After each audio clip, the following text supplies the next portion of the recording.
yang sudah berulang yang saya hormati. Bismillah, alhamdulillah, wassalatu wassalamu ala rasulillah wa ala alihi wasallam. Asyhadu an la ilaha illallah wa asyhadu anna Muhammadan abduhu wa rasuluh. Alhamdulillah, puji dan syukur marilah sama-sama kita panjatkan kehadiran Ilahi Rabbi karena atas rahmat dan hidayahnya sehingga kita semua dapat berkumpul di ruangan ini dalam keadaan sehat walafiat. Salawat serta salam semoga tetap tercurah kepada Nabi kita Nabi Agung Muhammad Sallallahu Alaihi Wasallam, kepada keluarganya, sahabatnya, para tabiin sehingga mudah-mudahan sampai kepada kita semua selaku umatnya yang insya Allah tetap memegang teguh risalahnya sampai akhir zaman. Bapak Ibu yang saya hormati, Ibu Kepala Sekolah yang saya hormati, seperti yang sudah diketahui di Ibu Petik bahwa hari ini hari Kamis tanggal 26 Januari 2023 akan dilaksanakan kegiatan implementasi aksi nyata modul 1.4 mengenai budaya positif, merupakan salah satu rangkaian dari kegiatan pendidikan guru penggerak angkatan 7 yang sedang dilaksanakan oleh Bapak Haji Jajang. Saya ucapkan terima kasih atas kehadiran Bapak Ibu yang sudah meluangkan waktu untuk mengikuti kegiatan ini. Baik Bapak Ibu, supaya tidak menginginkan waktu ya supaya lebih efektif, saya akan sedikit paparkan acara-acara yang akan kita laksanakan pada kegiatan hari ini. Yang pertama adalah pembukaan acara, yang kedua adalah sambutan sekaligus pembukaan kegiatan implementasi modul 1.4, aksi nyata modul 1.4. Kemudian yang ketiga adalah paparan implementasi aksi nyata modul 1.4. Yang keempat adalah tanya jawab, yang kelima doa, dan yang keenam tutup. Baiklah, untuk memulai kegiatan kita hari ini, marilah kita sama-sama untuk membacakan basmalah bersama. Bismillahirrahmanirrahim. Bapak Ibu yang saya hormati, kita akan langsung ke acara yang kedua, yaitu sambutan sekaligus membuka kegiatan implementasi aksi nyata modul 1.4. Saya persilakan kepada yang terhormat Ibu Kepala Sekolah SMP Negeri.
Bapak Haji Jajang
tahap ini tahap program ini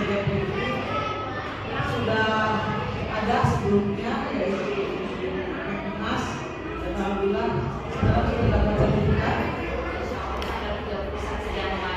31 Januari. Berarti siap-siap syukuran ya, siap-siap syukuran dipakai lewat tanggal 31 Januari. Karena yang secara kasat mata oleh kita kelihatan betapa sibuknya ya CGP itu banyak tugas, terus ada deadline ya yang harus dikejar ya, tidak boleh ketinggalan, tentu menyita waktu semuanya untuk kegiatan CGP ini. Dan sekarang Pak Haji Jajang sebagai CGP Angkatan 7 ini aksi nyata modul 1.4 ya. Di sini ada kalimat diseminasi. Aku mau sok dibate. Apa ada beda? Diseminasi satu.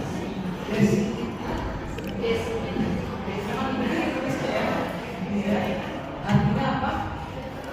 Penyebaran pada relasi sama yang Kan ya, transfer ilmu yang didapat di dalam modul 1.4 ini akan dibutuhkan Bapak semuanya.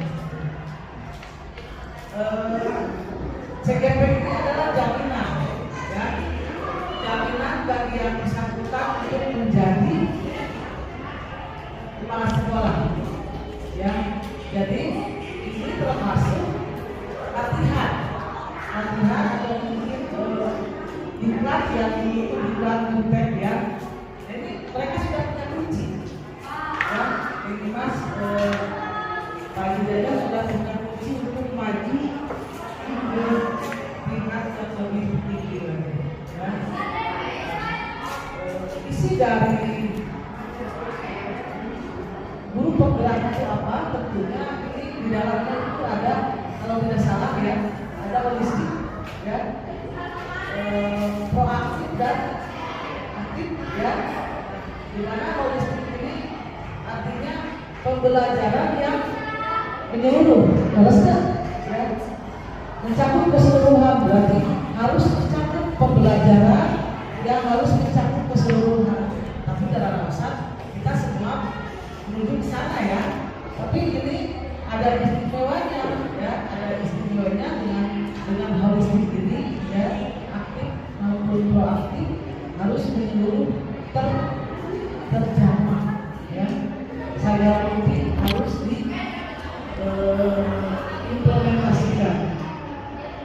Nah, walaupun misalnya Bapak Ibu yang dengan CGP, ya, dengan sedikit-sedikit ilmu pengetahuan dari Mas, dari Pak Haji Jajang, ya, mudah-mudahan dengan transfer mereka Bapak Ibu bisa memahami walaupun hanya sama-sama, ya, sama-sama, karena tentu ini program kegiatan ini akan lebih mengajak lebih baik, ya.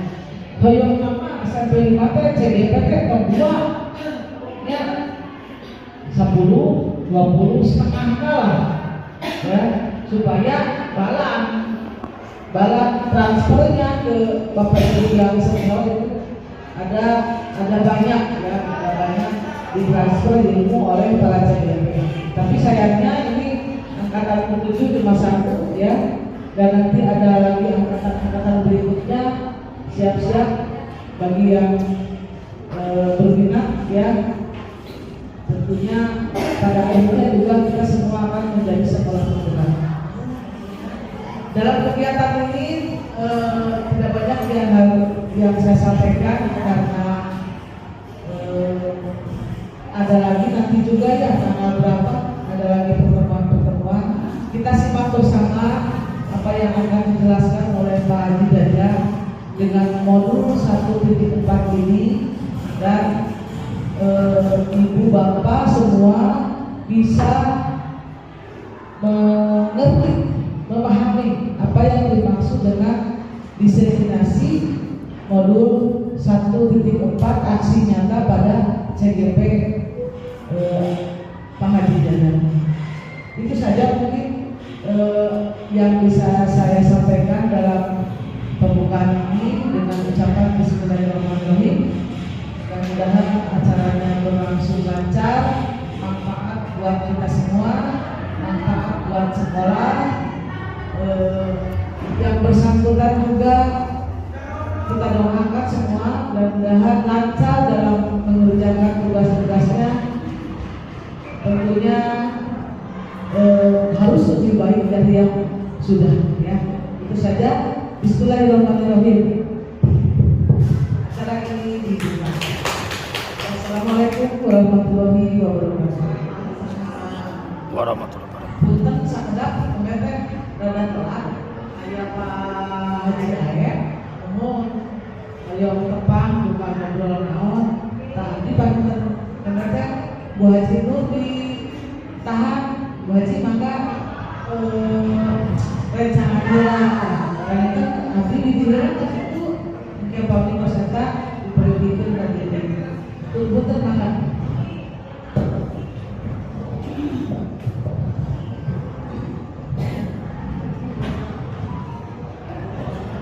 Terima kasih kepada Ibu Kepala Sekolah SMP Negeri 5 Sumedang yang sudah membuka acara pada kesempatan kali ini.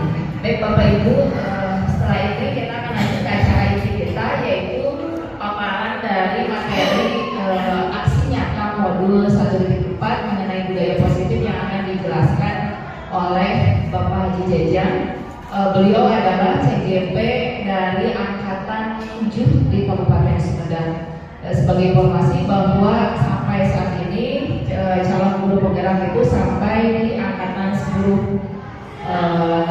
Makanya memang pendaftarannya sudah ditutup pada tanggal 9 Januari kemarin, ya, 9-10 Januari. Jadi sampai saat ini masih belum ada informasi untuk angkatan 11 dan 12. Mudah-mudahan bisa secepatnya ada, dan mudah-mudahan Bapak Ibu guru yang masih bisa mengikuti kegiatan CGP bisa mendaftar sehingga kita bisa bersama-sama memajukan pendidikan di Kabupaten Sumedang khususnya dan Indonesia pada umumnya. Baik Bapak Ibu, kita akan lanjut ke acara inti, yaitu paparan mengenai aksi nyata modul 1.4 budaya positif yang akan disampaikan oleh Bapak Haji Jajang. Saya persilakan.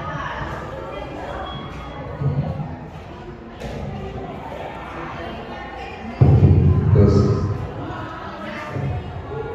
Kuningan kan Ibu Bapak. Ya. Bismillahirrahmanirrahim. Assalamualaikum warahmatullahi wabarakatuh.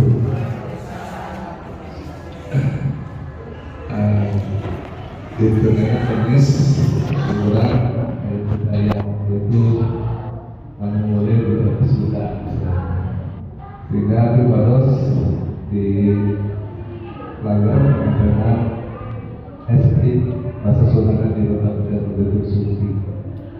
Di selamat datang Bapak Ibu para guru besar. Insyaallah mari kita belajar bersama, berkolaborasi, saling mendukung dan menunjukkan disiplin positif tersebut yang terciptai. Pertama-tama saya ucapkan terima kasih kepada pengelola acara yang sudah memberikan waktu dan kesempatan kepada saya untuk memberikan simulasi tentang budaya positif di Indonesia ini. Ya tentunya saya juga ucapkan terima kasih banyak kepada Ibu Kepala Sekolah seperti semua yang sudah memberikan dan menemukan waktunya sehingga bisa terlaksana kegiatan diseminasi budaya positif ini. Bapak Ibu sekalian, sebelumnya perkenalkan diri dulu, mungkin belum ada yang kenal dengan saya, Bapak Ibu sekalian. Ya, saya Jajang Suwarnadi, SMPD. Kebetulan saya dapat anugerah menjadi calon guru penggerak, calon penggerak angkatan 7 dari Kabupaten Sumedang. Dan mudah-mudahan nanti Bapak Ibu juga bisa mengikuti apa yang sudah dan Ibu Irma sudah saya lakukan dan Ibu Irma sudah lakukan di pendidikan guru penggerak ini. Bapak sekalian, tujuan daripada kesempatan kali ini dalam masyarakat diseminasi tentunya saya melaksanakan tugas dalam program pendidikan guru penggerak berdasarkan hasil juga dalam kesempatan ini saya ingin berbagi juga Bapak Ibu sekalian, berbagi ilmu yang kami dapatkan dalam program pendidikan guru penggerak kepada Bapak Ibu sekalian, dan bukan bermaksud kami menggurui. Kalau bermasalah saya itu tentu Bapak Ibu sekalian insya Allah sudah lebih daripada saya yang junior seperti itu. Selanjutnya Bapak Ibu sekalian, tidak ada salahnya juga ya, pada kesempatan kali ini saya memberikan sedikit pengalaman kaitan dengan modul 1 menit tentang budaya positif.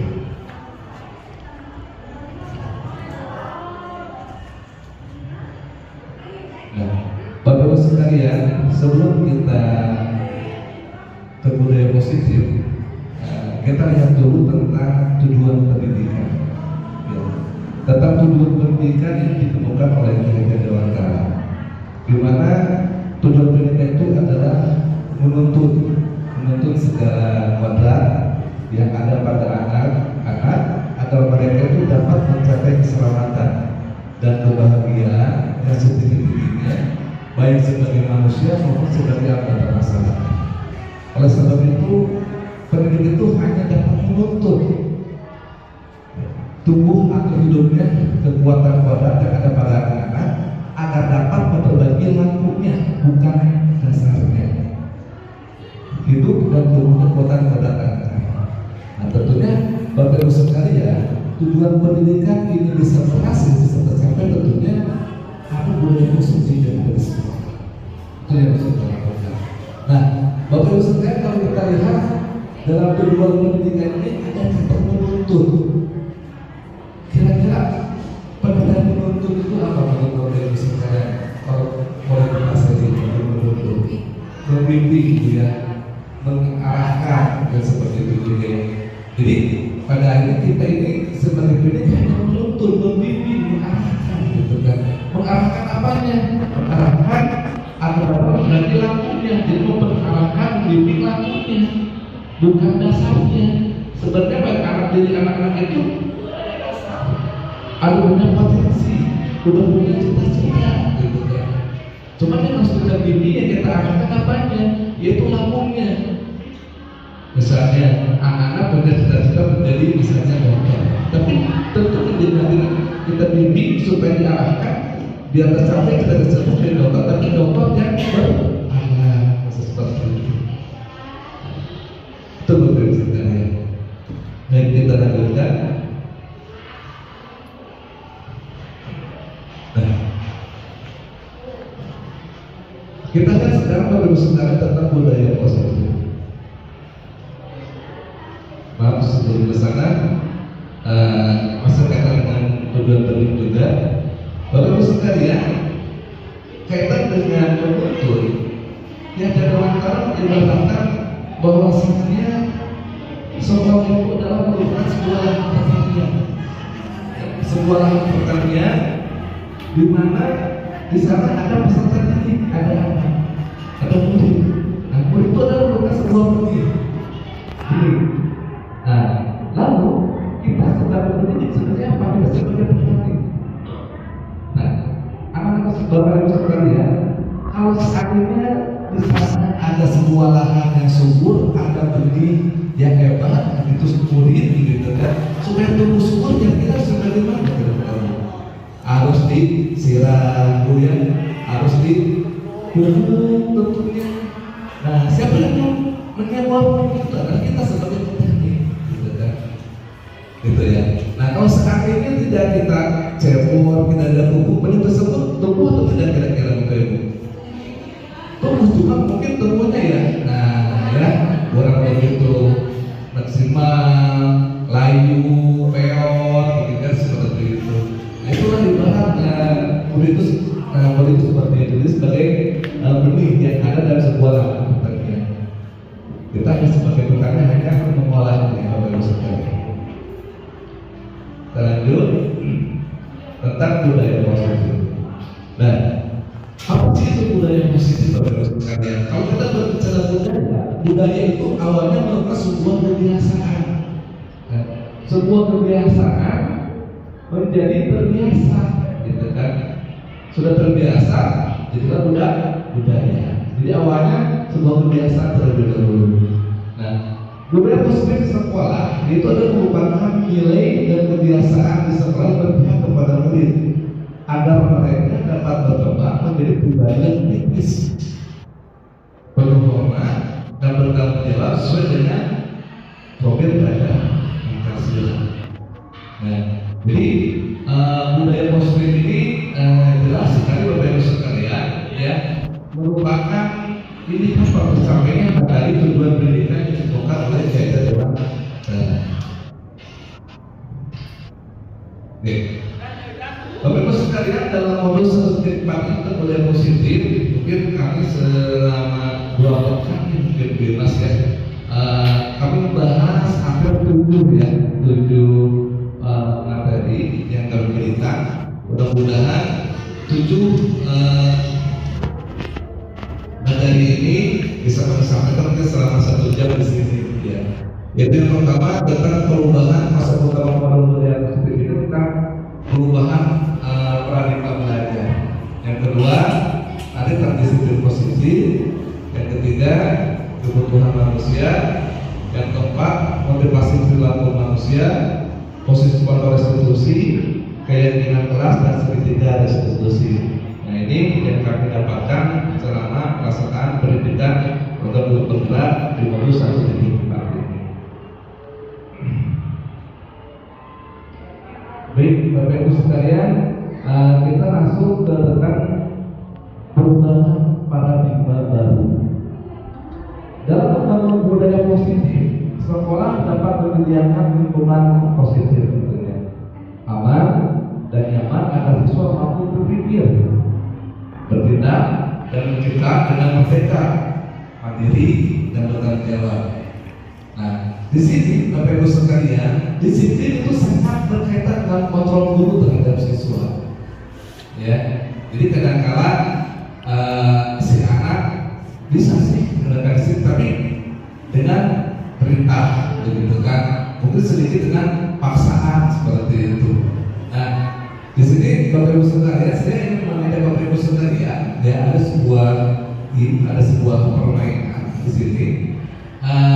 Bisa nanti dengan berpasangan, ya, kita akan melihat, ya, kontrol mana yang kuat, apakah kita atau teman ibu yang sebelahnya, gitu kan? Ini Anda dan teman Anda akan melakukan kegiatan coba buka, gitu kan? Coba buka. Nah, Anda adalah tim A, si A. Tugas Anda adalah mengepalkan salah satu tangan Anda, mengepalkan tangan Bapak Ibu sekalian. Ya, nah, coba Anda bayangkan bahwa Anda itu menyimpan, Bapak Ibu menyimpan sesuatu yang sangat berharga sekali dan kapasitas mungkin berlian, emas, seperti itu. Ya, nah, Anda Bapak Ibu perlu menjaga benda tersebut. Dijaga sekali dan sedang kepala Bapak Ibu sekalian tersebut, ya, sekuat tenaga. Ada kenapa? Ya, kenapa digunakan sebuah tenaga? Ini kan ini benda penting bagi hidup Bapak Ibu sekalian. Nah, sekarang tugas rekan Bapak Ibu sekalian di sini adalah mencoba dengan segala cara untuk membuka kepala Bapak Ibu sekalian tersebut, ya, kita berbagai cara. Mungkin dengan dirundingnya, dirayu, ya, di hati, mungkin diintimidasi, begitu, ya, diintimidasi, lalu memarahinya, mungkin digodanya, lalu menggerdiknya, mungkin, ya, bahkan menawari anak Bapak Ibu dengan uang, ya. Ada apa? Ada mesti untuk mengatakan Anda.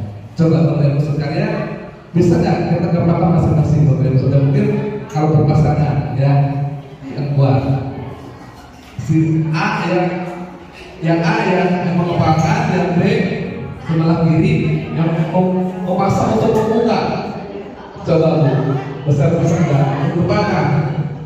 Saya menguatkan.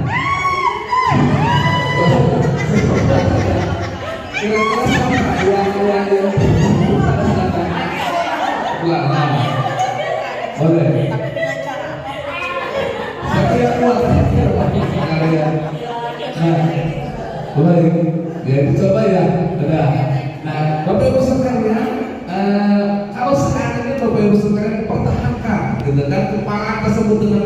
walaupun dengan bujuk kayu atau gimana dituruti untuk tetap Bapak Ibu sekalian bukan perlu peperangan tersebut dengan penuh, itu menandakan bahwa peperangan ini Bapak Ibu sekalian sangat kuat sekali. Ya. Walaupun diraju, dibujuk atau gimana pun tetap berpegang teguh dan berdiri Bapak Ibu sekalian. Tetapi kalau seandainya Bapak Ibu gitu kan terbuka kata-katanya karena rayuannya, bujukannya, gitu kan, oleh teman Bapak Ibu, itu berarti Bapak Ibu terkontrol oleh orang. Seperti itu Bapak Ibu sekalian. Ini sedikit berkaitan dengan paradigma baru. Bapak, pembelajaran dengan paradigma baru dirancang berdasarkan prinsip pembelajaran yang berorientasi pada penguatan kompetensi dan pengembangan karakter yang sesuai dengan profil belajar Pancasila. Jadi pembelajaran dengan paradigma baru ini Bapak Ibu sekalian, ya, kita tahu dengan mengacunya kepada 6 dimensi yang ada dalam profil belajar Pancasila, yaitu beriman kepada bertakwa kepada Yang Esa, bertakwa mulia, berpendidikan global, bergotong royong, kreatif, bernalar kritis, dan mandiri. Jadi diharapkan punya karakter, gitu kan? Jadi kita punya karakter ketika ada perubahan paradigma baru ini menuju kepada nilai-nilai universal yang ada dalam profil belajar Pancasila.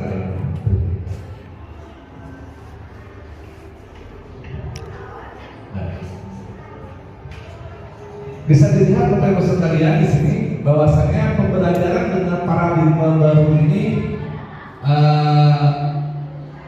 memastikan, ya, yang pertama itu memastikan bahwa praktek pembelajaran itu berpusat pada murid, Bapak Ibu sekalian.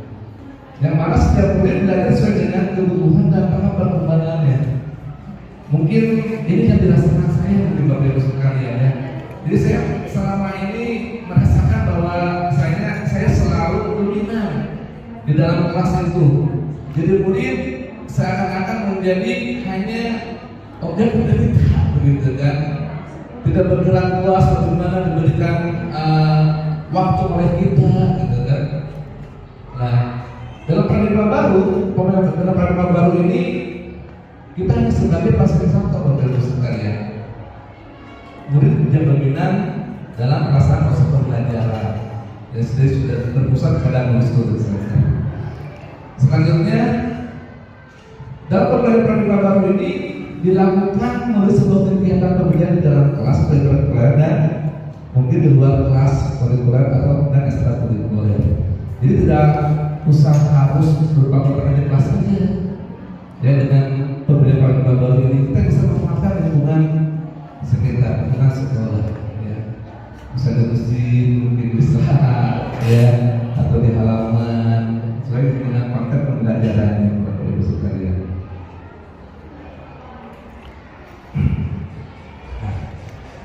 Lanjut Bapak Ibu sekalian, ya, ini tentang dengan disiplin positif. Nah, apa sih makna disiplin? Kalau kita berbicara disiplin itu menurut Bapak Ibu apa ya kira-kira Bapak Ibu disiplin itu? Patuh pada aturan, apalagi mungkin Bu disiplin. Kita mungkin pernah dengar disiplin, tapi disiplin itu apa? Gitu kan? Nah, baik, kita bisa lihat di sini Bapak Ibu sekalian, ya. Jadi disiplin positif itu asal katanya itu berasal dari bahasa Latin, ya, yaitu disiplina, yang artinya belajar Bapak Ibu sekalian. Jadi seperti itu belajar, asal katanya. Nah, di mana asal kata itu berkonotasi dengan disiplin diri dari murid Sokrates dan Plato katanya. Itu disiplin, jadi belajar, ya, disiplin diri. Jadi dengan disiplin diri. Nah, disiplin diri itu membuat orang menggali potensinya menuju sebuah tujuan. Apa yang dia hargai. Ya. Nah, namun dalam budaya kita, Bapak Ibu sekalian, ini mungkin yang berubah dengan budaya kita. gitu. Makna kata disiplin telah berubah. Makna katanya itu ya telah berubah menjadi sesuatu yang dilakukan seseorang. Padahal harusnya orang jadi sendiri. Ya. Jadi kan kalau sekarang kita kan disiplin itu dia bisa membuat aturan karena teguran dari bapak guru, dari orang lain, baru disiplin. Nah, jadi ini perubahan maknanya seperti itu. Ya, menjadi sesuatu yang bersorak pada orang lain untuk mendapatkan kepatuhan. Kecenderungan umum adalah menghubungkan kata disiplin dengan ketidaknyamanan. Ya, disiplin ini ketidaknyamanan, bukan dengan apa yang kita hargai atau mencapai suatu tujuan yang mulia. Itu sendiri. Nah, ini, jadi udah berubah makna sekarang itu kata disiplin bagus ini. Lanjut, ya. Nah, disiplin positif. Kita bisa lihat dulu di sini tentang disiplin itu ada kemampuan memerintah diri sendiri dalam mengontrol dan menguasai diri untuk memilih tindakan yang mengacu pada nilai-nilai yang kita hargai dengan bertanggung jawab tanpa terperintah orang lain. Itu sebabnya disiplin seperti itu. Tapi kalau kita lihat sekarang kan sudah lain, ya, sudah biasa. Akan ada bukan disiplin itu sendiri.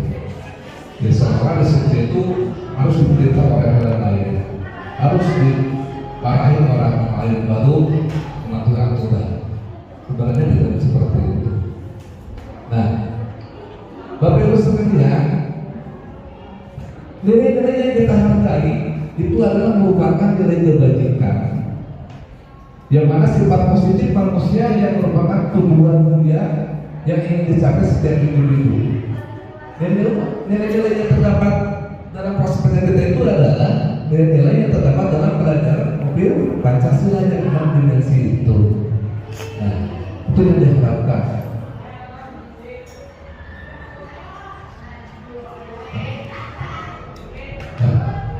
Bapak Ibu sekalian, ada hal-hal yang dibutuhkan dalam menciptakan sebuah disiplin positif. Ya, mudah-mudahan kita nanti bisa bersama-sama, bisa berkolaborasi untuk mewujudkan disiplin positif tersebut, yang pada disiplin tersebut terwujud betul-betul itu datangnya dari diri anak sendiri, bukan dari orang lain. Gitu. Nah, yang pertama Bapak Ibu sekalian, ya, hal yang dibutuhkan dalam disiplin positif ini adalah adanya kesepakatan dan keyakinan kelas. Bapak Ibu sekalian, tentunya Bu Imas sudah melaksanakannya ya di kelas, apalagi wali kelas. Kebetulan saya sebagai guru kerja di sini belum melakukannya, justru saya ingin menikah sekarang. Dan pada Bapak Ibu sekalian sebagai wali kelas, gitu, berarti kita mari-mari membuat sebuah keyakinan kelas dan kesepakatan keyakinan kelas sebetulnya. Lalu disiplin positif ini bisa terwujud, ya, bisa apabila ada rutinitas dalam bentuk jadwal. Yang alhamdulillah kalau kita lihat di sini di September 5 sudah ada program ya, sebenarnya sudah ada ya kegiatan program-program dalam mewujudkan disiplin positif ini, gitu kan, dengan kebiasaan yang kita lakukan. Sholat duha, lalu one day, meditasi, itu kan sudah terjadwal. Ini merupakan langkah dalam menuju disiplin positif bagi peserta didik. Selanjutnya, hal yang dibutuhkan dalam disiplin positif ini adanya teladanan yang baik. Teladanan dari siapa? Dari seluruh warga sekolah. Kita sebagai guru, sebagai pendidik, tentunya kita sebagai model Bapak sekalian. Ya, apa yang kita lakukan terkadang diarahkan oleh peserta didik kita. Itu belum mampu saya pribadi sendiri dalam hal ini.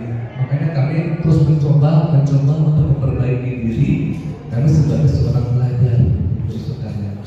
Ya, jadi kalau dilihat daripada tujuan pendidikan yang diperoleh di dalam cara, ya memang seperti itu. Bapak Ibu sudah mengatakan perusahaan seperti itu ya tentu saya rasakan itu seperti itu gitu kan, karena belum mampu gitu kan melaksanakan mencapai tujuan pendidikan karena kita lagi ada dalam cara seperti itu.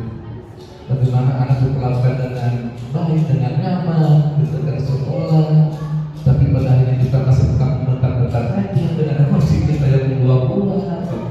Dan mudah-mudahan ya Bapak Ibu sekalian bertahap step demi step kita mudah-mudahan bisa melakukan tujuan pendidikan kita pakai metode tersebut dengan adanya budaya positif yang ada di sekolah kita. Dan tentunya kebiasaan yang baik, ya ada kebiasaan yang baik yang dilakukan oleh peserta didik yang ada di sekolah ini. Nah, cuman kita di sini perlu mungkin kebetulan kami di kesiswaan memang ada satu PR Bu ya di sekolah ini. Ini kalau di SD siswa itu memang sangat diterapkan ya. Salam itu salam, senyum sapa, salam, sopan santun ya. Itu sangat diterapkan sekali ketika di SD. Tapi ketika di SMP Bapak sekalian, kadang-kadang saya suka di depan anak-anak sekalian, tolong kebiasaan bagus di SD itu terapkan di sekolah. Salah satunya apa? Ya, salam yang sapa tidak kelihatan. Bisa kita merasakan juga. Kadang-kadang kita lagi duduk, lagi diam, kadang-kadang ya kita dianggap gitu, dianggap apa ya sama kita mungkin apa nggak musiknya atau gimana gitu kan, kebiasaan yang bagus sama biasa itu hilang gitu kan kadang-kadang. Jadi apa yang menjadi PR bagi saya waktu kami kesiswaan nanti ada apa? Mungkin nanti kita bisa perbaiki lagi ke depan gitu. Nih, jadi ini Bapak sekalian ya hal-hal yang dibutuhkan dalam disiplin positif.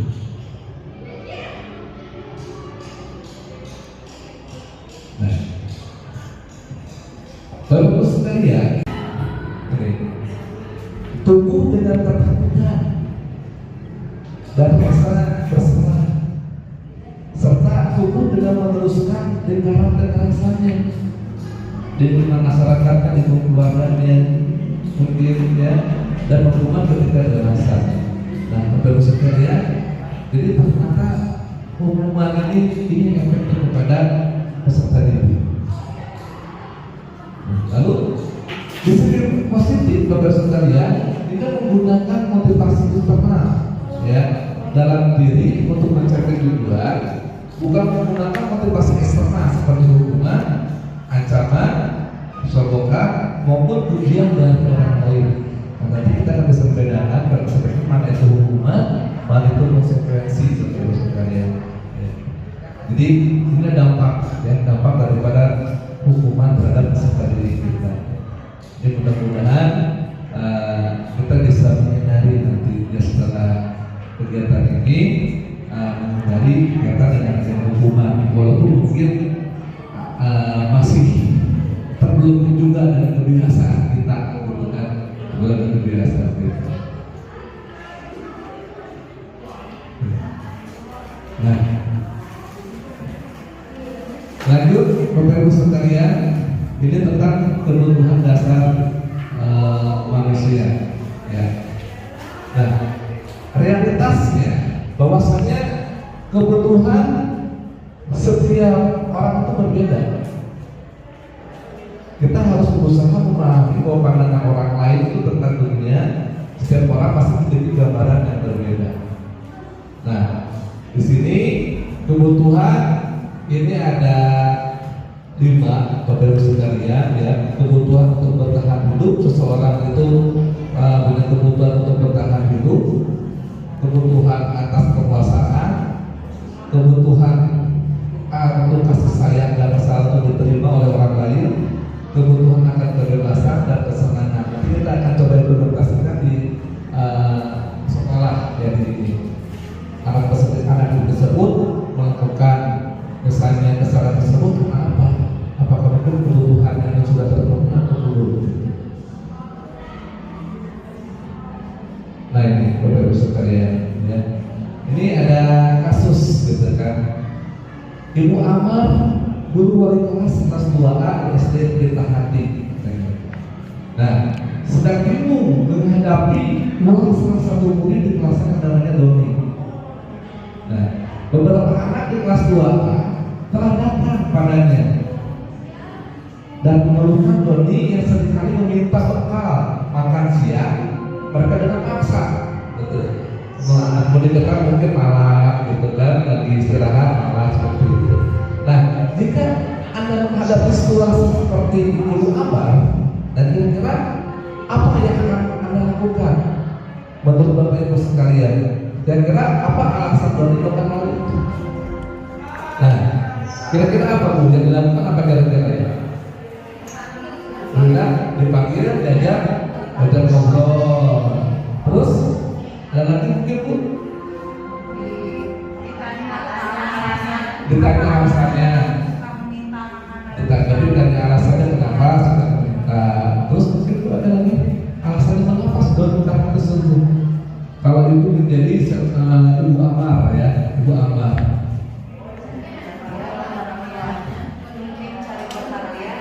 Ya.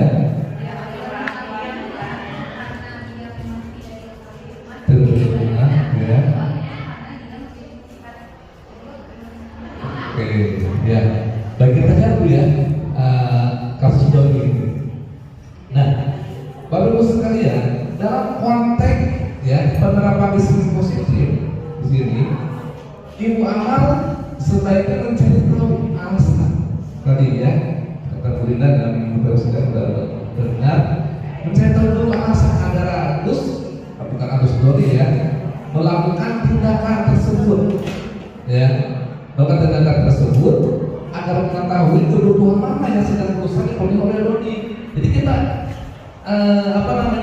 kita cari tahu dulu kebutuhan apa Doni itu mengapa tersebut. Nah, kita bisa lihat di sini. Nah, kita bisa analisa yang menurutkannya pertama tadi kan ada 5 ya kebutuhan dasar itu. Yang pertama Agus Doni baju nurut Bu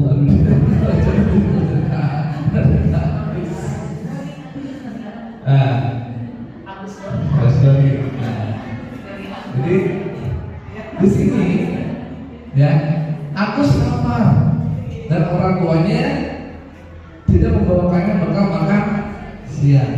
Nah, jadi ini kebutuhan dasar bertahan hidup survival besar sekalian. Nah, ada juga si Agus itu butuh kasih sayang gitu kan, butuh rasa diterima oleh rekan-rekan sehingga Doni melakukan tersebut. Nah, ini mencari perhatian ya, Agus beli. Nah, lalu ada juga Bapak Ibu sekalian mungkin dia ingin merasa hebat ya, karena temannya menjadi takut dan memenuhi keinginannya. Nah, di sini mungkin apa yang dilakukan oleh Doni itu adalah sebagai kebutuhan ingin atau kepuasan seperti itu. Oke. Nah, lalu ada juga Bapak sekalian di sini, si Doni melakukan tersebut merasa bosan mungkin dengan bekal yang diberikan oleh orang tuanya, karena bekal makanan yang sama, nggak beli, gitu kan? Mungkin TPI tahu beli, jadi merasa bosan. Dan tentunya mungkin yang bawa nugget mungkin ya, lalu sosis gitu kan, akhirnya ambil. Nah, jadi mungkin ini. Nah, kalau hanya mungkin seperti ini yang keluarga Doni ini kebutuhan dasar kebutuhan akan adanya kebebasan gitu. Nah, lalu terakhir bisa saja gitu kan, bahwa Doni ini adalah kebutuhan dasarnya adalah kesenangan. Doni hanya iseng dan menikmati ekspresi banyak temannya yang kesal. Nah, jadi Bapak Ibu sekalian, seorang yang melakukan melanggar aturan tersebut, kita cari tahu terlebih dahulu kebutuhan dasarnya apa gitu kan. Mereka melanggar tersebut, apakah kebebasan atau kesenangan dengan Bapak Ibu sekalian. Ya.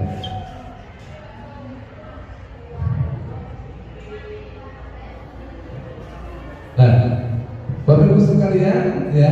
Nah, nanti kita bisa lihat di sini. Ya. Kita dapat menghindari ketidaknyamanan atau hukuman. Ini menurut dosen, ya. Dimana di sini murid melakukan disiplin diri itu adalah karena rasa takut dihukum, ya. Nah ini merupakan adalah karena takut akan dihukum oleh gurunya, mungkin gitu kan. Nah itu merupakan motivasi intrinsik, ya. Ikuti sih, gitu kan. Dia disiplin cuma dari luar, kontrolnya dari luar. Nah, yang kedua, si dosen mengatakan, ya, motivasi pelaku disiplin kedua mendapatkan imbalan atau penghargaan dari orang lain. Jadi murid melakukan disiplin itu dikarenakan ingin mendapatkan imbalan, ya. Kalau tidak mendapat imbalan, tidak disiplin, gitu kan. Bahkan ada istilah penghargaan itu bisa penghargaan itu bisa memupus kreativitas, ya, bisa seperti itu penghargaan. Lalu yang ketiga, Bapak sekalian, ya, menurut dosen menjadi orang yang mereka inginkan. Bapak Ibu, kita lanjutkan sekarang adalah hukuman dan sanksi konsekuensi. Nah, Bapak Ibu, di sini ada sebuah kasus, ya, di mana kasusnya adalah IPA kurang menguasai pelajaran matematika. Nah, sehingga pada saat pelajaran tersebut berlangsung, dia lebih banyak berdiam diri atau menggambar di buku pelajarannya. Pada saat guru matematikanya, pasien mau menanyakan pertanyaan IPA menjadi gugup dan tersengaja menjatuhkan tasnya dari kursi, serta tiba-tiba menjadi gagap pada saat berupaya menjawab. Seluruh kelas pun tertawa melihat pelaku IPA yang bicara tergagap dan terkejut tersebut. Pak Seno pada saat itu membiarkan teman-teman IPA menertawakan IPA yang tergagap dan malu luar biasa, dan malahan minta IPA untuk maju ke depan dan berdiri di depan kelas sambil menunjuk hidungnya karena tidak bisa menjawab pertanyaan Pak Seno. Nah, kelas makin gaduh dan anak-anak pun tertawa melihat IPA di depan kelas memegang ujung hidungnya. Nah, dari kasus tersebut Bapak Ibu sekalian, apakah Bapak Ibu setuju tidak dengan tindakan Pak Seno terhadap IPA? Tidak, ya, karena Pak Seno ini memperlakukan IPA tidak mendidik, begitu kan, ya. Nah, lalu menurut Anda tindakan Pak Seno ini terhadap IPA ada sebuah hukuman atau konsekuensi? Hukuman atau konsekuensi? Apa?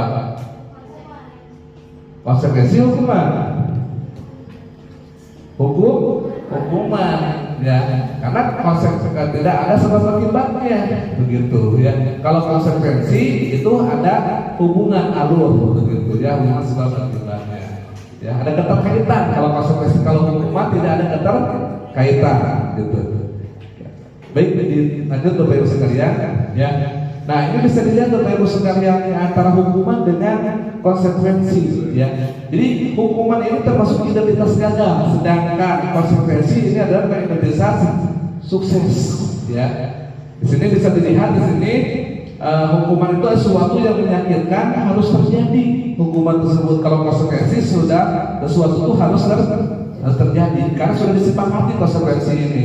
Misalnya dalam pembelajaran di kelas, Bapak Ibu guru mengatakan kalau seandainya kalian terlambat 5 menit masuk ke kelas, silakan kalian tinggal di kelas, tapi nanti dilanjutkan setelah ada tambahan waktu 5 menit. Ketika teman kalian keluar, kalian melanjutkan waktunya 5 menit, gitu. Itu adalah konsekuensi. Oke, kita lanjut, ya. Nah, ini mari berlatih, gitu kan. Nah, ini hukuman atau konsekuensi, ya. Kita bisa lihat, mencatat 100 kali dalam buku kalimat, saya tidak akan terlambat lagi dan terlambat ke sekolah. Ini hukuman atau konsekuensi? Ingat, tadi konsekuensi itu adalah keterkaitan. Kalau hukuman tidak, gitu. Hukuman atau konsekuensi? Konsekuensi. Oke, kita nanti lihat, ya. Lari mengelilingi lapangan basket 2 kali karena terlambat hadir ke sekolah. Hukuman. Hukuman konsekuensi. Hukuman. Oke. Baik, membersihkan coretan yang dibuat di meja tulis. Hukuman konsekuensi Bapak Ibu. Konsekuensi. Lalu murid diminta untuk push up 15 kali karena tidak menggunakan masker ke sekolah. Hukuman atau konsekuensi? Hukuman. Oke, nanti kita lihat ya Bapak Ibu sekalian ya. Benar nggak apa yang tadi di Bapak Ibu sekalian dijawab? Nah, ternyata Bapak Ibu sekalian, ketika mencatat 100 kali di dalam buku kalimat, saya tidak akan terlambat lagi karena terlambat sekolah. Ini adalah hukuman, ya, karena tidak ada keterkaitannya, begitu. Nah, lalu lari mengelilingi lapangan basket 2 kali kan terlambat hadir sekolah, ini adalah hukuman, tidak ada kaitannya. Nah, berbeda kalau dengan lari mengelilingi lapangan basket 2 kali karena terlambat 10 menit untuk pelajaran PJ. Itu ada keterkaitan. Ini adalah namanya konsekuensi. Gitu. Kalau ini kan tidak ada keterkaitannya, lari mengelilingi lapangan basket, tapi karena terlambat hadir sekolah. Gitu. Ya, kita lanjut terus sekalian. Nah, kesini Bapak Ibu sekalian ya, restitusi posisi kontrol guru. Nah, Bapak Ibu sekalian, saya menarik sekali dalam materi ini, di mana materi ini dikemukakan oleh William Glasser, ya, dosen berkesimpulan itu ada 5 posisi kontrol yang diterapkan seorang guru atau orang tua dalam melakukan kontrolnya. Nah, mana kontrol ini yang pertama adalah sebagai seorang penghukum, pembuat rasa bersalah, sebagai seorang teman, pemantau dan manajer. Jadi guru ini memperlakukan siswa ini bisa dilihat daripada posisi kontrolnya seperti ini, memposisikannya apakah guru tersebut memposisikan sebagai seorang penghukum, pembuat rasa bersalah, sebagai seorang teman, atau seorang pemantau atau manajer. Ya, oke, kita akan lihat. Nah, di sini Bapak Ibu sekalian bisa dilihat ya, bahwasanya posisi guru sebagai seorang penghukum, pembuat merasa bersalah, ini adalah bukan identitas dada. Dalam arti kita jangan memposisikan di sana guru itu. Ya, tetapi di mana dong? Nah, kita memposisikan ini sebagai seorang teman terhadap siswa tersebut. Ya, sebagai seorang pemantau dan sebagai seorang manajer. Paling bagus adalah kita memposisikan guru sebagai seorang manajer. Nah, ini ada salah satu contoh motivasi di sini. Kalau guru memposisikan sebagai seorang penghukum, nah, guru berkata, kalau kamu tidak melakukannya, saya akan hukum kamu, ya, berdiri di lapangan menghormat bendera. Gitu. Nah, itu adalah posisi guru sebagai seorang penghukum, gitu. Ya. Lalu bagaimana posisi guru sebagai seorang pembuat rasa bersalah? Nah, kamu sudah mengecewakan bapaknya. Nah, itu adalah sebagai pembuat rasa bersalah, gitu. Oke. Nah, lalu posisi sebagai seorang teman, lakukan demi bapak yang ya sudah, nanti bapak akan bantu bereskan masalah ini. Itu sebagai teman, tapi belum menyelesaikan masalah, gitu. Ya. Nah, lalu sebagai seorang pemantau. Nah, jadi ini nih, kalau dulu sebagai seorang pemantau, apa peraturannya? Gitu kan ya? Kamu tahu nggak peraturannya? Gitu. Lalu apa konsekuensinya kalau kamu pelaksanaan ini? Terus apa yang akan kamu lakukan ya? Terus apa yang terjadi sekarang? Itu guru memposisikan sebagai seorang pemantau. Dan berbeda, bisa Bapak Ibu sekalian bedakan kalau seandainya guru memposisikan diri sebagai seorang apa? Manajer. Ya. Nah, di sini kalau ada yang bersalah dipanggil murid, lalu guru berkata apa yang kita yakini? Ya, bisa berkata seperti ini. Apa kamu meyakini hal tersebut? Kalau kamu meyakininya, maukah kamu perbaikinya? Kalau kamu perbaikinya, jadi kira-kira hal tersebut akan menggambarkan apa terjadinya. Lalu apa yang harus kamu lakukan untuk memperbaiki kesalahan kamu? Berbeda tidak Bapak Ibu sekalian? Ya, berbeda tidak antara posisi guru dengan sebagai seorang penghukum, pembuat asal bersalah, teman, pemantau dan manajer? Berbeda atau tidak? Berbeda. Ya. Jadi mudah-mudahan Bapak Ibu sekalian kita semuanya menjadi guru sebagai posisi sebagai seorang manajer. Oke. Nah, ini contoh penerapan 5 posisi kontrol. Ya, ini ada kasus di mana siswa tidak memakai atribut lengkap saat upacara bendera.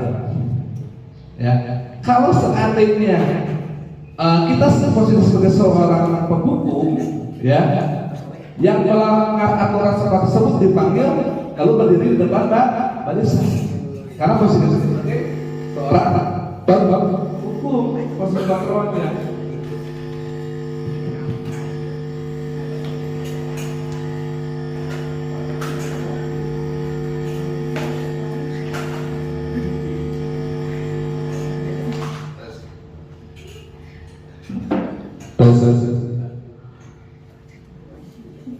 Nah, lalu kalau seandainya guru memposisikannya sebagai pembuat asal bersalah yang tidak pakai atribut lengkap dipanggil berapa kali? Bapak harus memberitahu kamu, nak, Bapak kecewa sama kamu. Itu sekarang guru memposisikan sebagai seorang pembuat asal bersalah. Nah, bagaimana juga kalau seandainya guru memposisikannya sebagai seorang teman? Ayolah kamu yang tertib, nah, buat bapak banget dong. Ya, kali ini tidak apa-apa kamu salah, tapi jangan mengulang lagi. Itu kalau seandainya membuat posisi sebagai seorang teman. Nah, seorang pemantau gimana? Ketika ada masalah, kamu sudah melanggar, apa peraturan masing-masingnya kalau kamu melanggar? Nah, itu kalau guru sebagai memposisikan diri sebagai seorang pemantau. Dan berbeda kalau guru memposisikan sebagai seorang manajer. Apakah kamu tahu kesalahanmu? Kira-kira bagaimana kamu akan memperbaiki kesalahanmu ini? Ya, berbeda ya, Bapak Ibu ya. Bagaimana akses ketika kita menghadapi satu kasus, tapi dengan posisi kita yang berbeda-beda seperti itu. Ya. Oke, kita lanjut. Nah, sekarang keyakinan kelas. Ya, Bapak Ibu sekalian, ya, keyakinan kelas, kenapa sih tidak peraturan gitu kan? Kenapa harus keyakinan kelas? Nah, kita bisa lihat di sini, keyakinan itu nilai-nilai kebajikan universal yang disepakati secara tersirat dan tersurat, lepas dari latar belakang suku, negara, bahasa maupun agama. Menurut dosen, ya, tahun 198, suatu keyakinan akan lebih memotivasi seseorang dari dalam tentunya, ya, secara intrinsik seseorang akan lebih bersemangat untuk menjalankan keyakinannya daripada hanya sekedar mengikuti peraturan. Ini menurut dosen tentang keyakinan kelas, ya. Jadi keyakinan kelas itu hampir sama dengan peraturan kelas, tapi lebih universal, lebih umum, gitu. Nah, ini, jadi bagaimana pembentukan kelas itu dibentuk keyakinan kelas ini? Yang pertama, keyakinan kelas ini lebih abstrak daripada peraturan kelas, ya, jadi lebih umum bahasanya. Lalu berupa pernyataan lebih universal. Kalau peraturan itu lebih spesifik dan dibuat dalam bentuk positif. Lalu kalimatnya tidak terlalu panjang agar mudah diingat. Itu keyakinan kelas. Disesuaikan dengan kondisi kelas dan sekolah agar mudah diterapkan, dan semua warga atau kelas dilibatkan saat membuat. Kalau peraturan kadang-kadang dibuat oleh institusi tertentu, oleh sekolah. Tapi kalau keyakinan kelas itu adalah semua siswa terlibat. Biasanya itu ditandatangani oleh semua warga yang terlibat dalam pembuatan keyakinan kelas. Nah, ini salah satu contoh penerapan kesepakatan dan keyakinan kelas, ya. Di sini ada, bisa dilihat keyakinan kelas ini kelas 7E, ada siri asah, siri asih, dan Jadi asuh gitu ya, saling menghormati dan menghargai, sabar dan bersungguh-sungguh dalam kebaikan, saling mengingatkan dalam kebaikan, bergotong royong dalam kebaikan, bersikap sopan dan santun, rendah hati dan tidak sombong, setia kawan dan bersikap adil. Itu contoh keyakinan yang dibentuk. Gitu.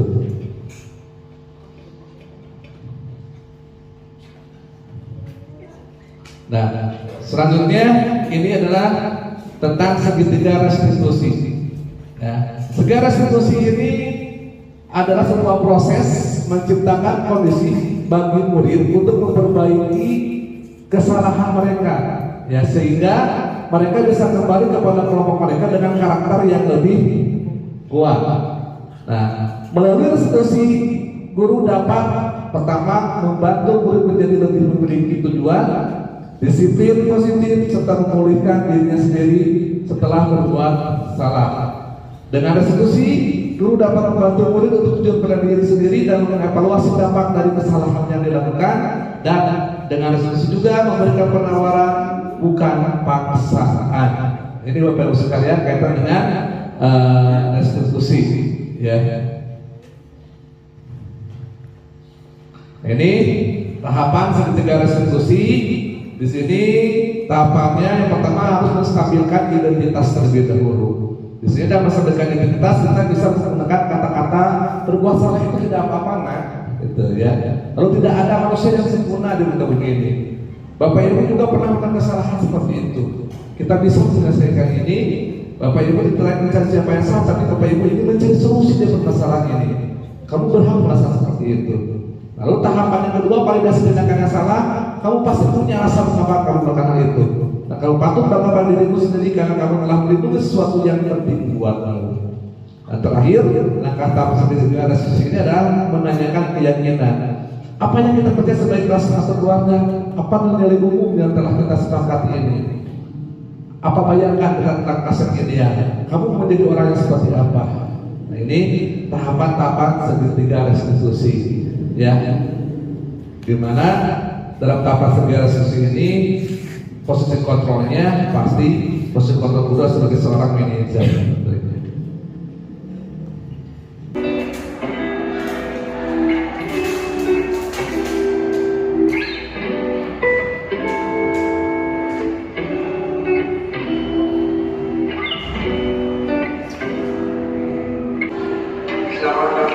Selamat pagi teman, silakan masuk Pak.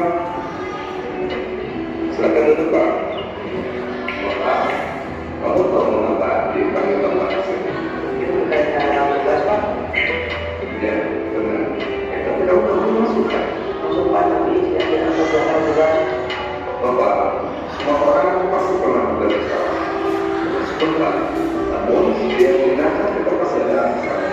Nah, kira-kira kenapa Bapak tidak mengumpulkan tugas?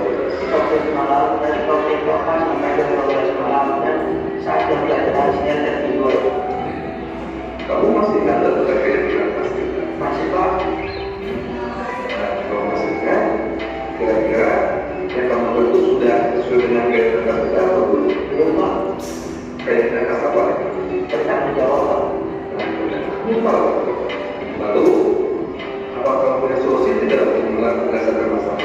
Pak, yang pertama saya meminta maaf karena tidak memberikan tugas. Yang kedua, saya tidak akan tidur malam lagi. Dan yang ketiga, saya akan mengerjakan tugas yang diberi Bapak dan akan mencoba bersama. Baik, Pak. Bapak sangat apresiasi sekali upaya beliau. Aku kamu menandatangani jadwal itu. Dan kamu sekarang boleh beristirahat. Yang pasti saya tahu.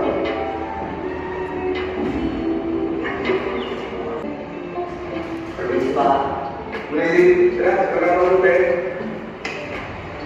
Ya, silakan masuk. Pak, satu kemarin kamu jadi peserta kita ya? Ya Pak, Pak. Kemarin saya baru pulang karena mau ikut ayah pergi ke mana?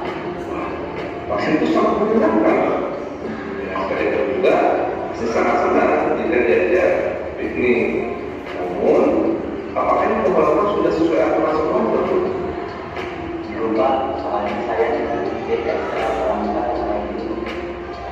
Kamu masih ingat gak dengan keyakinan sekolah kita? Kira-kira apa keyakinan yang belum kamu terapkan? Ingat Pak, tadi kegiatan sekolah.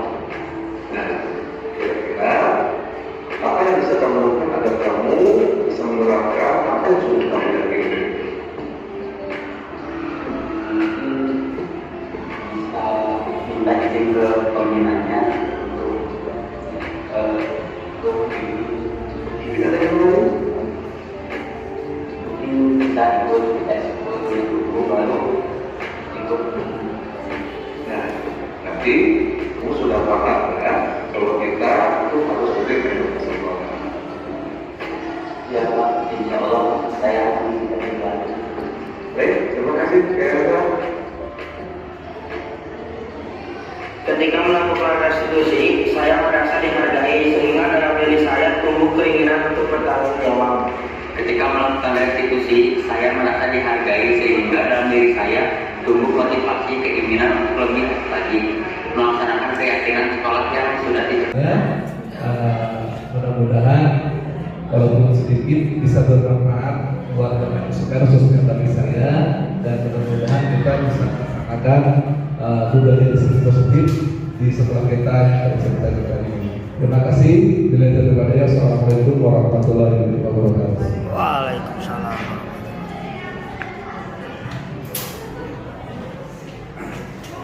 Ya Bapak Ibu, barusan sudah ada paparan dari Pak Jajak mengenai budaya positif. Bagaimana, apakah sudah mulai tercerahkan? Ya, jadi tadi kan memang budaya positif ini adalah salah satu materi dari modul 1. Modul 1 itu ada 4 bab. Modul 1.1 yaitu tentang paradigma pendidikan, filosofi pendidikan berdasarkan belajar dewasa. Modul 1.2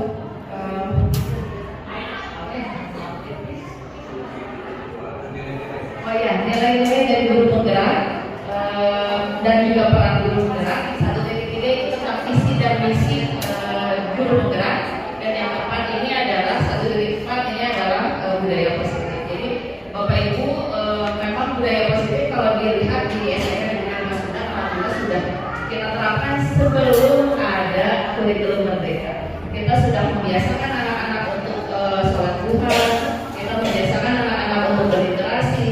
Di sekolah-sekolah juga kita biasakan yang tadi yang 5S ya, senyum, sapa, salam, sopan, santun. Kita sebenarnya sudah menjadi pembiasaan. Hanya bagaimana pembiasaan itu, bagaimana budaya itu kita terapkan dan menjadi bagian dari apa yang mereka laksanakan. Jadi bukan hanya karena seperti tadi karena ada hukuman sehingga akhirnya anak melakukan itu, atau karena dapat imbalan gitu ya maka anak melakukan itu. Jadi kita harapkan anak melakukan budaya positif karena memang dia memiliki unsur intrinsik dalam dirinya bahwa memang budaya yang seperti ini yang harus diterapkan di dalam kehidupan dia.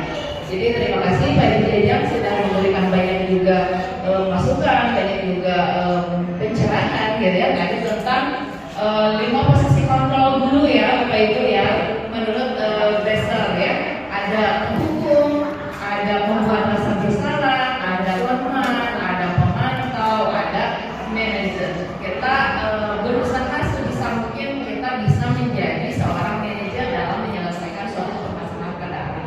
Meskipun kadang-kadang ya gitu, saya juga waktu menceritakan asa aneh gitu ya, kita harus menjadi seorang manajer sementara saya sendiri kadang-kadang seorang penghukum.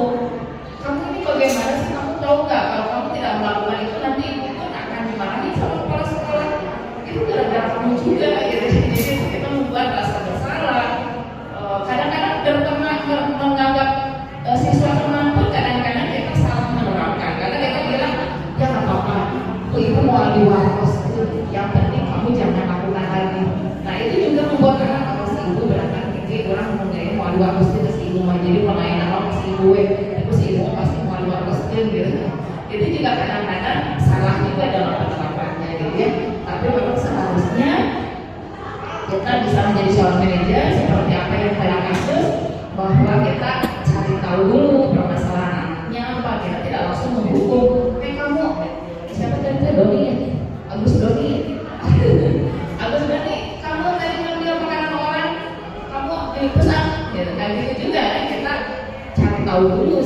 tahu memang dia itu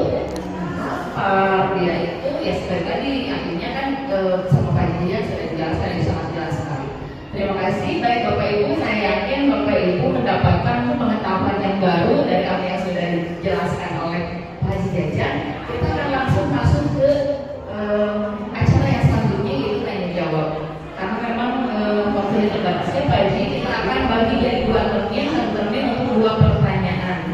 Jadi Bapak Ibu silahkan, apakah Bapak Ibu ada yang ditanyakan mengenai tadi budaya positif, teori restitusi, segitiga restitusi, kemudian juga teori kontrol, ya, teori kontrol tentang hukuman dan konsekuensi.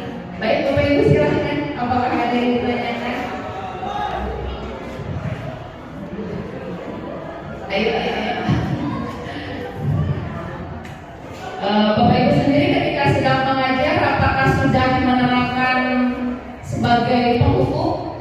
Pernah menerapkan sebagai penghukum? Pernah. Sebagai pembuat merasa bersalah? Sebagai teman? Sebagai pemantau? Sebagai pemantau. Kemarin itu kan liburnya lama, kenapa kamu tidak mengerjakan? Kemarin liburnya 2 hari, kayaknya cuma 2. Kita pantau kan? Kenapa nggak itu mengerjakan itu pemantau?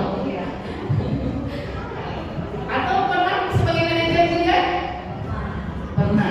Mudah-mudahan ya, karena memang diharapkan salah satu kenapa kita kembali lagi kepada paradigma filosofi pendidikan dari Ki Hajar Dewantara itu adalah kesana. Jadi seorang guru itu harus bisa menjadi seorang manajer yang akan membimbing, menuntun anak-anak. Oke. Ada yang mau ditanyakan silahkan Bapak Ibu. Ya, silakan Bu Dewi.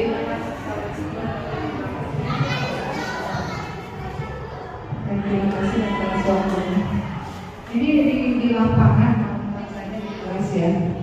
Kadang saya sebagai guru itu mendisiplinkan anak, mengarahkan anak. Kadang ya ada anak yang udah misalkan dikasih saran ini, disiplin ini, dihukum konsekuensi, itu anak tetap. Nah itu bagaimana caranya menangani anak yang seperti itu? Apa yang harus dilakukan oleh guru? Kadang ternyata teori itu kadang tidak sesuai dengan kenyataan. Ya, terima kasih.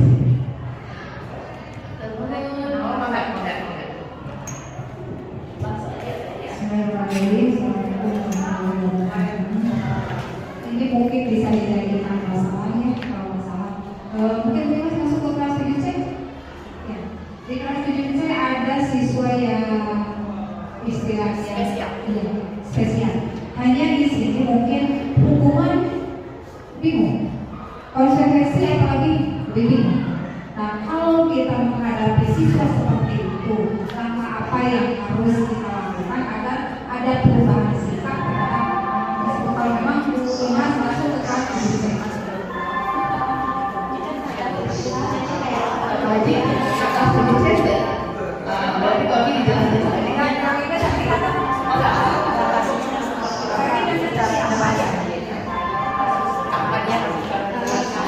di kelas 7C ada siswa yang bernama siswa tersebut mungkin di kelasnya kurang tahu. Kemudian dalam proses pembelajarannya juga disuruh menghadap ke teman yang belakangnya juga itu hanya sekedar waktu disuruh. Kalau udah lewat beberapa detik, beberapa menit udah kembali ke posisi awal, duduknya itu tetap. Jadi dia itu di kelas itu kerjanya tidur. Diberi tugas, disuruh mencatat apa yang saya catat di papan tulis, hanya 1 kalimat juga tidak tuntas. Terus ketika kita menerangkan, mereka sedikit saja mata dari anak itu sudah menggelepar, sudah tidur. Nah, ketika saya berkomunikasi dengan siswa yang lain, saya tanya bagaimana kegiatan anak itu dengan guru yang lain, apakah sama atau beda? Ternyata sama. Ya. Kemudian kata anak-anak yang lain, Bu, untuk pelajaran IPA, kalau dia belajar itu dibiarkan saja asal anak disuruh mencatat saja. Maka saya tiru cara seperti itu. Tapi kenyataannya, walaupun disuruh tidak pernah selesai tugas yang saya berikan. Itu salah satu kasus anak yang ada di kelas 7C. Mungkin bagi guru yang masuk ke kelas sana, kita bisa sharing, kita bisa tahu untuk mengatasinya seperti apa.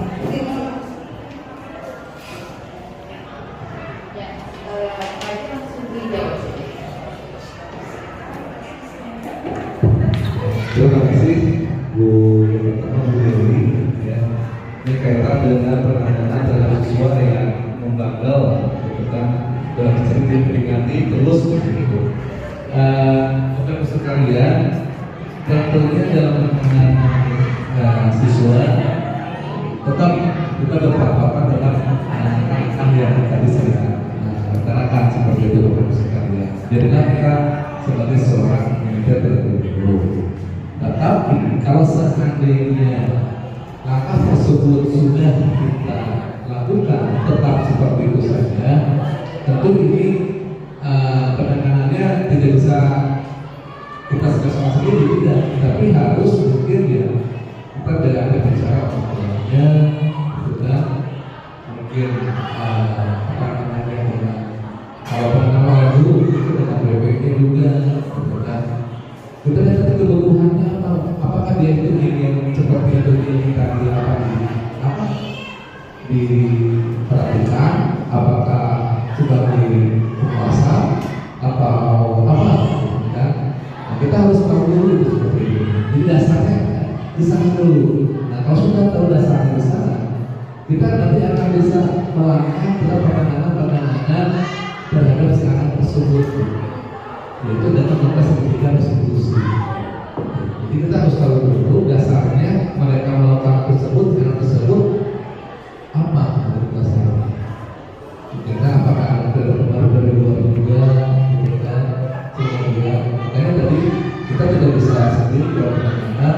Kalau sudah berulang kali kita ditangani tetap itu saja, tetap kita harus berkolaborasi dengan anak-anak seperti itu. Kita langkah-langkah itu harus kita lakukan, tapi yang pasti kita harus tahu dulu kebutuhannya. Anak-anak tersebut kebutuhannya apa? Kita lihat. Itu mungkin benar-benar tidak jelas ya. Kita juga mungkin ya memang sering menemukan apakah mungkin penanganan kita sudah maksimal atau belum, itu kita tidak tahu. Cuman yang pasti Bapak-Ibu sekalian, ya tadi saya katakan di kita di sini di Limankes di sini belum begitu apa namanya dari siswa belum begitu apa dilihat ya. Cuma justru saya melihatnya yang saya itu justru banyak yang melakukan hal tersebut itu adalah siswa-siswi teman kalian justru berlalu gitu, justru berlalu bersalah gitu, itu yang aneh tuh. Ada yang bangganya saya sendiri, kenapa gitu? Mungkin ada hubungan emosional mungkin bisa ya, karena sering dipanggil, sering ngobrol, sehingga akhirnya seperti itu. Mungkin itu jadi ya, jadi kebutuhannya dulu dilihat mereka bertahan itu karena apa? Gitu. Karena ini tadi diperhatikan, karena ini tugas tinggi atau apa? Lalu nanti kita buat langkah sedikitnya resolusi. Baik, selanjutnya tadi yang kasus dari Ibu ya, itu penanganannya mungkin bisa terjadi